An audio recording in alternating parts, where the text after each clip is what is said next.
Hello guys, my name is Vexyvampire and I will be talking to you about my thoughts and impression about E3 I can't speak sometimes, uh, of Microsoft, Ubisoft, EA, and Sony, and just overall just sharing what I found interesting and generally whatever else I think is going to be doing good as for new gen and what I might have not liked. So overall, just giving you my opinion, my thoughts, and yeah, that's basically it. So here we go. So yesterday was a lot of details covered at so many conferences. So at the Microsoft one, they introduced a lot of stuff. Here are some stuff I did find interesting, and that would be the game called Sunset Overdrive on Xbox One. And it looked cool, funny, and it kind of reminded me of a Team Fortress 2 mixed with zombies. So visually it looked kind of cool. Soundtrack wise, it sounded nice. And gameplay wise, it didn't look half that bad, so my impression that looked kinda cool. Killer Instincts Season 2, which I formally think it's more on DLC based, but that looked interesting as well. It's sad that they only made it for the Xbox One, but you know, what are you gonna do pretty much. But that looked interesting. Titanfall 2, now I'm sure this is not just an exclusive for like Xbox One, but I'm sure it's going to be on PC, and yeah, so I am looking really forward to seeing what more they'll add upon that, as well as there was a thing announced about achievements and Xbox One snaps, and I really don't care about that. Even let's say if I ever did get an Xbox One, or just overall achievement whoring is not my specialty. You know, if whether I'm playing a PS4, an Xbox One, or whatever system, and it had that kind of stuff, 360 and all that, I just don't care about getting every single achievement. I do get some if I feel like it or I play the game, but the most important fact of the game is you play the game, you beat the game, you have fun with the game. You know. So they had that. They had a game called Fantasia, which is supposed to be like the Disney dancing kind of game for kids. They had Call of Duty Warfare Call of Duty Warfare. The visuals are cool, the gameplay was interesting, and I'm happy that they're doing a little something different. Though it looks more and more like Titanfall in some aspects, but sometimes, you know, people borrow other things and incorporate it in other games and then try to do other stuff, but it still looked cool nonetheless. There was a car racing game called the car racing games, but I prefer car racing games at the arcade, like NHLD, Fast and Furious, and some other car racing games. I just like how more it feels. But at home, sometimes it's fun. Just depends. There was Evolved, Assassin's Creed. This has been covered on all areas, but I am looking forward to this. Not really on an Xbox One, I'm not sure, but on maybe a PS4 or PC, and it's going to be cool what the area now it's in, and it will be interesting on the gameplay mechanics and the co-op players for multiplayer thing, which I find interesting, so that will be cool. Dragon Age 3 has been covered on all levels here, but I will find that very interesting. I just can't believe even for older gen consoles like 360 and stuff, it still would, around Canada or certain areas, it's going to fetch a pretty price still, as if you were buying it brand new on new gen. Unless you get the collector's edition, it's way worth it, I find. But if not, then it's pretty much some games like that or other games will be worth waiting until the price drops down. There was Dead Rising 3. The DLC looked epic. Come on, like Street Fighters and all that stuff. It really looked fun. money and epic, man.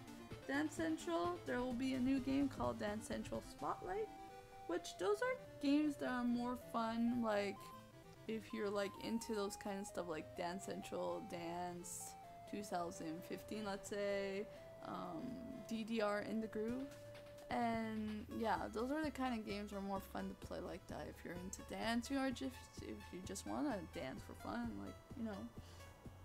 There will be Fable Legend, which, yes, I can admit the last Fable, not Fable Anniversary, was really shorter and you could do a speed run on that.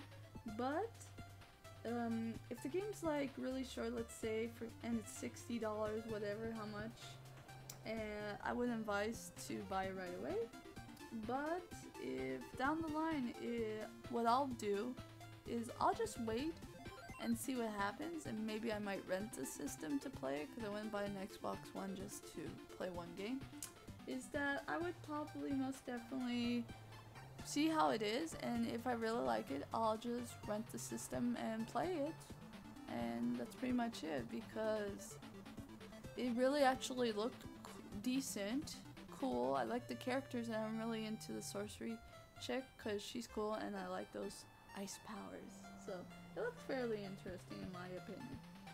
Visual and gameplay, and yeah.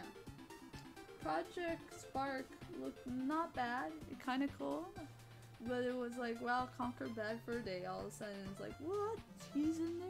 So that looked not bad. Ori was a game, and it looks similar to like Child Light, which looked kind of cool.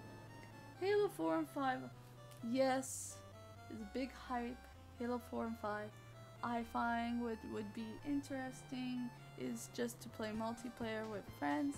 Story depends, because some Halo games the story kind of died out or fell flat for me, and in other ways I like it more co-op. When you play co-op with people, it's not that bad. I have some of the Halo games, and I've played a lot of them, and it's just really fun when you want to screw around, have fun, and play with people. Story-wise, it depends.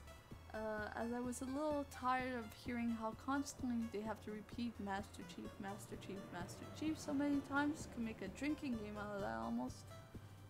Take a shot or something. But yeah, there was the Master Chief Saga that's going to be coming out on November 11th, and more achievements, yay, achievement whoring, but this won't include the OSTS, and Halo Reach won't be there. And then they announced more indie games, and then at EA, it was like, not that great. It was more EA Sports than EA. So, but the few interesting games I did like was Star Wars Battlefront, and then Dragon Age 3, which more strategies and better visuals, and it looked like Dragon's Dogma, which I found gameplay mechanics kind of looked like it a little bit, in my opinion, and the visuals, and well, obviously overall the Inquisition, which is cool. So then the new Mass Effect was being announced, and that's going to be the craze. And that I know is going to release and going to sell really good as well. And I'm very curious to see what more they're going to bring to the play. As well, if they're going to do a nice collector, and if it's going to be on all systems, whether for all fans to enjoy. And yeah, that seems really cool. Sims 4 seemed really good. I know we got a lot of Sims going on here. I'm still enjoyed, like, you know, because Sims 3 is still pretty good. Just while already Sims 4, but like Sims 3 had a lot of expansions, had a lot of cool stuff. But it's just Sims 4 looks amazing overall on how much the visuals have evolved, the gameplay mechanics have improved, and how more realistically you could add like people, personalities, interactions, and a whole bunch of stuff, and the building customization for the houses and everything looked cool, so that looks fairly interesting. Then you had the more announcement on UFC, NHL 15, sport games as more, and golf, Mandarin football 15, and then this sounded not that bad. As for mobile games like League of Legends, Dota 2, and other games, was called Downgrading, which is yeah, mobile game. And then there was Mirror's Edge. It's a reboot. I don't think there's much difference as the Mirror's Edge we have, except for the visuals. And yeah, but I don't know about that. And then there's the new Battlefield, which is more cops and criminals sort of thing. So that Battlefield sounds really, really cool.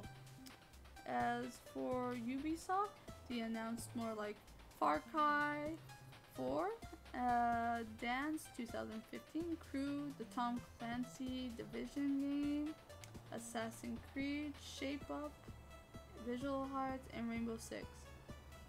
As Tom Clancy Division, it seemed fairly interesting and cool, that I am interested. Shape Up seemed a mixture of like combining exercise in fun ways, like with Guitar Hero kind of gameplay on one of the activities. It's just a funny, amusing way of trying to work out and stuff, so it looked not bad. Valiant Heart seemed okay. Rainbow Six actually really looked cool, and yeah, so on the Sony side, also there was Destiny. The Order seemed really interesting on the matters, the time, the area, and just overall the gameplay and that style of story is always cool. There was Entwine, which is being released I think yesterday, which is an indie game on PlayStation 3 for the DLC for Second Son on PS4. Little Big Planet 3 I wasn't sure on. Bloodborne, which is inspired almost from like Dark Souls, which really looks cool. Same thing, there was other games. There was the No Man's Sky game that looked really cool, the Let's Die, and there was other really cool indie games. For all you Metal Gear fans, oh my god, that's gonna be just awesome. And the new Batman game looks really sick, so that really looked cool. There were some games I missed from Microsoft, but there was also the announcement of the new Tomb Raider, or the reboot of Tomb Raider, which looked fascinating. Witcher 3 looks amazing. That's gonna be out on February 24th of 2015, and that will be amazing. I'm looking forward to that, and it's gonna be obviously out on PC for sure. And there's this game called Phantom Dust, which looked really cool for a card game. And there was another cool game called Scalebound, and the new Crackdown I'm not too sure on, but we'll see what stuff brings. As well as they announced other stuff at the Sony, which was PlayStation Network plus YouTube, live streaming more, 25 more free games coming in a matter of a few months, the Vita, Tales of Hearts, which was the only JRPG I heard, and as well as the PS Vita TV, which I am really finding it interesting because it look cool, easy to transport, to watch stuff, live stream games from your PlayStation Network account that you have downloaded, and to bring GTA 5 to that. So lots of interesting things. But I find this year is that I'm not picking a side. I just find that Nintendo brought it more this year. They had to bring it more this year. They had to kick it, and they kicked it. They really kicked it. Microsoft had some things that were interesting, and Sony, they delivered, but I think they delivered more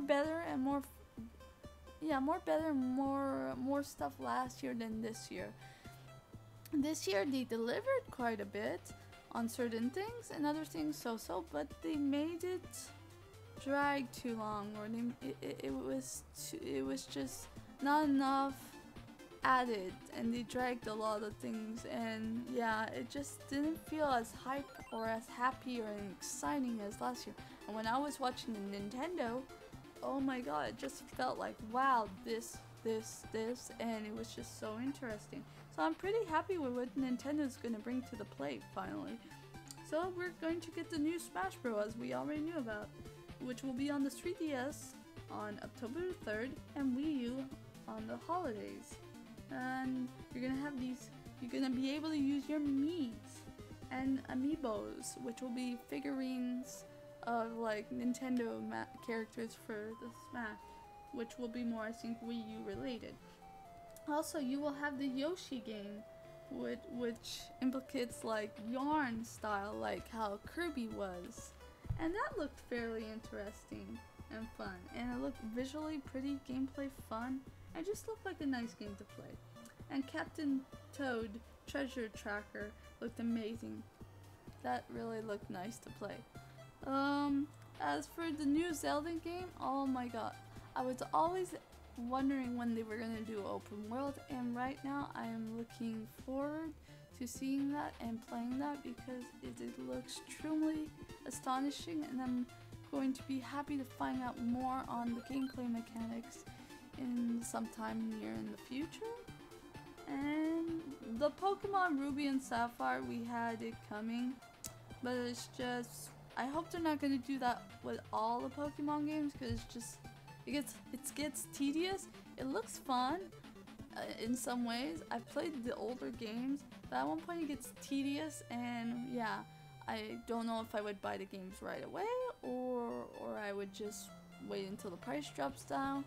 I might play with like friends or my boyfriend, but overall it looks not that bad, but I'm not sure, but it is gonna sell well, obviously, but you know, it's Pokemon. Bayonetta 2 looks freaking amazing. I just don't get it why they had to put it on a Wii U. I don't get it why they can't just put it on like all systems and PC.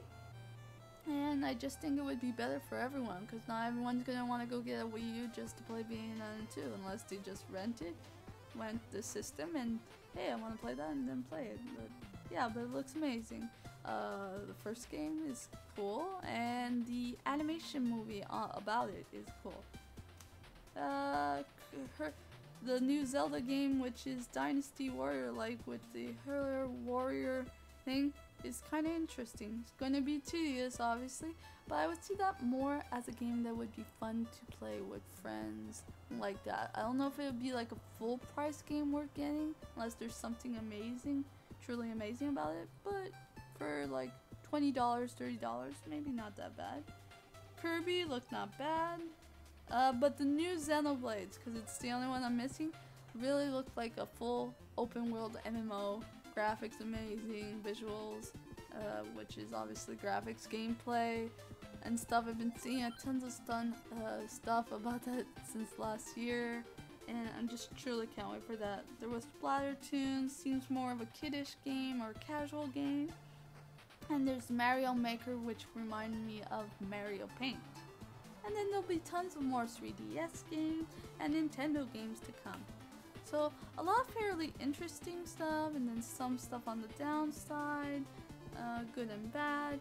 And then obviously there are sites where you can find out more about other games. There's RPGgamer.com, which you can find more about RPGs, JRPGs, and other games. So there'll be a lot of like Japanese games coming along, JRPGs and other games. You just have to keep looking, but I know there'll be Tales of Hearts and there'll be Tales of Zestina coming out in the following year, and yeah, there'll be some interesting stuff. So thank you for listening, and bear with me. I'm sorry I'm not on camera, but I've been really busy with moving, and I promise you lots of videos, more improvement and stuff, because I'll be moving to near back to my home area, and it'll be a city where I'll be close to all stuff, cafes, gamer cafes, gaming related stuff. I would like to go to Ubisoft in Montreal and all that, and I'll be able to set up a nicer space. Maybe the only thing I'm missing is green screen. So right now I'm just working on improving my channel's outlet design here is the banner and an intro and stuff, so bear with me. Things will be becoming more frequently better once around July, after my birthday and stuff and after my moving. But there you go. Thank you guys. Hugs, and please subscribe or please subscribe, comment, and if not, spread the word, share my channel. And yeah, I have a Facebook page and I have a Twitter, so you can always go there. I always post up information frequently about games and other things. And if not, just, you know, spread the word and hit me a message if ever. Take care. Bye.